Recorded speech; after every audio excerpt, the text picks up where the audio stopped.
ప్రభుత్వం వచ్చిన తర్వాత ముఖ్యమంత్రి గారు ఇది చాలా కీలకమైన అంశం. దీని గురించి మార్కెటింగ్ శాఖ మరియు సివిల్ సప్లై శాఖ ఇద్దరు కూడా కూర్చుని మాట్లాడి రాష్ట్రంలో వినియోగదారులకి ఇబ్బంది కలగకుండా మనం వెసులుబాటు కల్పించాలని ఆయన ఆదేశాల మేరకు జూలై 8వ తారీఖున ఒక మీటింగ్ ఏర్పాటు చేశాం అధ్యక్ష. ఈ సమావేశంలో హోల్సేల్ డీలర్స్, బిగ్ రీటైలర్స్ అధ్యక్ష, అంటే మన డీమార్ట్, రిలయన్స్ వంటి పెద్ద సంస్థలను కూడా ఆహ్వానించి వివిధ జిల్లాల నుంచి రైస్ మిల్లర్స్ అసోసియేషన్, అదేవిధంగా ఏపీ ఛాంబర్ ఆఫ్ కామర్స్ నుంచి అక్కడున్న గౌరవ సభ్యులందరూ కూడా ఆహ్వానించి రాష్ట్ర వ్యాప్తంగా మన ప్రభుత్వం వచ్చిన తర్వాత కొన్ని చర్యలు తీసుకోవాల్సిన అవసరం ఖచ్చితంగా ఉంది. ప్రజలకి వెసులుబాటు మనం కల్పించాలనే ఆలోచనతోటి వాళ్ళతో చర్చించినప్పుడు వాళ్ళందరూ కూడా అంగీకరించి ప్రత్యేకంగా మనం కొన్ని సరుకుల పైన వాళ్ళు రాష్ట్ర వ్యాప్తంగా ఒకే రేటు తీసుకొస్తామనే ఆలోచన వాళ్ళు కూడా అంగీకరించారు అధ్యక్ష. అందులో భాగంగా రెడ్ గ్రామ్ విషయంలో దేశవాళీ అనే ఒక వెరైటీ ఉంటుంది అధ్యక్ష.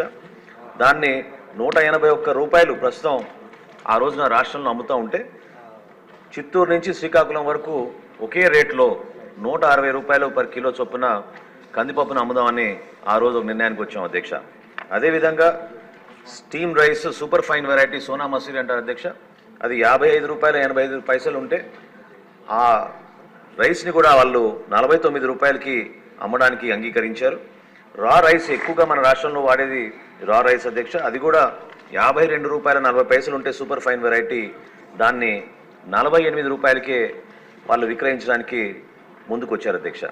తదనంతరం 11 జూలై నుంచి రాష్ట్ర వ్యాప్తంగా 153 స్పెషల్ కౌంటర్స్ ఏర్పాటు చేసాం అధ్యక్ష. అందులో 86 రైతు బజార్లో ఉన్నాయి, 707 మండల హెడ్ క్వార్టర్స్లో ఉన్నాయి, 308 వివిధ మున్సిపాలిటీలు ఏర్పాటు చేసాం. అదేవిధంగా హోల్సేలర్స్ వాళ్ళ షాపుల ముందు కూడా వాళ్ళు ముందుకు వచ్చి 718 ప్రత్యేక దుకాణాలు ఏర్పాటు చేసి రాష్ట్ర వ్యాప్తంగా ఒక మంచి నిర్ణయం తీసుకుని ప్రజలకి అందుబాటులో ఉండడానికి మా వంతు మేము ప్రయత్నం చేస్తున్నాం అధ్యక్ష. తప్పకుండా కేంద్ర ప్రభుత్వం కూడా ఒక కొత్త చట్టం తీసుకొచ్చి హోల్సేలర్ల దగ్గర 200 మెట్రిక్ టన్నుల కన్నా ఎక్కువగా వీళ్ళు స్టాక్ చేయకూడదని, అదేవిధంగా రీటైలర్స్ కూడా 5 మెట్రిక్ టన్నుల కన్నా ఎక్కువగా స్టాక్ చేయకూడదని, ఈ బ్లాక్ మార్కెటింగ్ కావాలని ప్రైస్ కమోడిటీస్ వాళ్ళ చేతిలో పెట్టుకుని హోర్డింగ్ చేయకూడదనే ఉద్దేశంతో కేంద్ర ప్రభుత్వం కూడా కొన్ని మంచి నిర్ణయాలు తీసుకుంది అధ్యక్ష, ఎసెన్షియల్ కమోడిటీస్ యాక్ట్ కింద.